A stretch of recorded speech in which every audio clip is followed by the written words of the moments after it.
每年年初一開戲前一晚，慶鳳鳴劇團都會舉行拜華光師傅嘅儀式，祈求一年演出順利。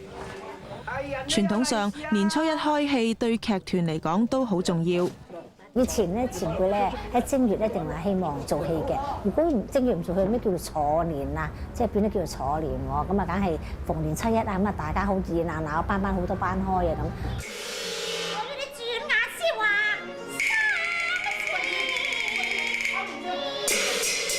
另外，傳統新年亦都要做台開心嘅戲，攞返個好意頭。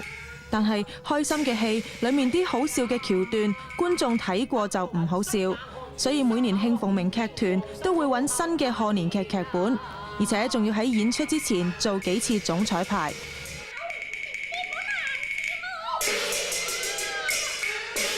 咁我頭先做嗰套就叫做《三漢園會》，劇中裏邊咧就講一個公主同埋一個百姓，即係一個叫做平民百姓，一個公子啦，佢就中意咗園會，但係大家因為環境唔同啦，咁啊嗰個男主角出盡千方百計嚟見呢個郡主咁啊，結果就有情人終成眷屬。咁呢啲係對正月係好嘅開心啊！傳統新年劇嘅精神冇乜改變，但係表演形式就已經同以前好唔同。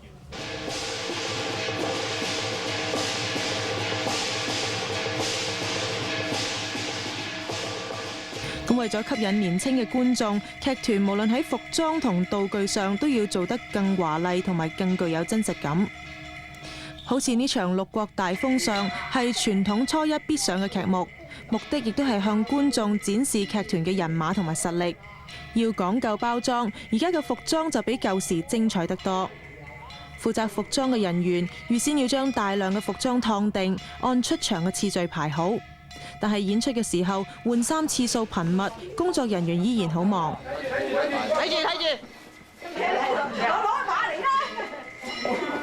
戲劇嘅實景多咗，轉場就更加大陣仗。好。等張台打橫咯，印字台。呢個機應該擺翻呢度先啊！呢邊係嘛？一係呢度印字啊。好，呢度印字台啦。呢個機喺翻呢度先啊！個機唔壞嘅，冇用嘅。個機壞啦，收翻佢，收翻個機啊！收翻個機先。等都唔愛住，下一場先。呢場戲係講公主病咗，王爺請御醫幫公主睇病，但係空間就要做到有房同埋偏廳，仲有台凳卧椅。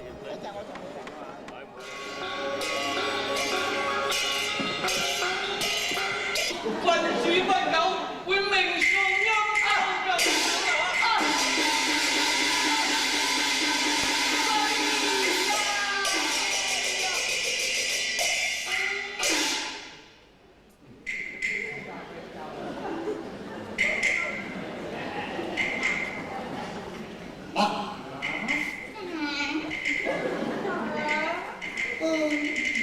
資深演員尤星普話：而家粵劇加入咗舞台劇嘅元素，喺表演形式上係好大嘅轉變。但係以前嘅演出就好似排練嘅時候咁樣，乜都冇，靠演員從冇做到俾觀眾感覺到有。以前舞台嘅表演形式呢，就係冇咁多佈景，就係好隨便嘅啫。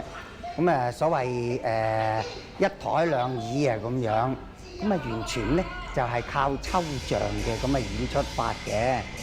但係而家呢個潮流呢，就係咪美感化啦？咁就台上嘅所有嘅佈景啊，都係好真實。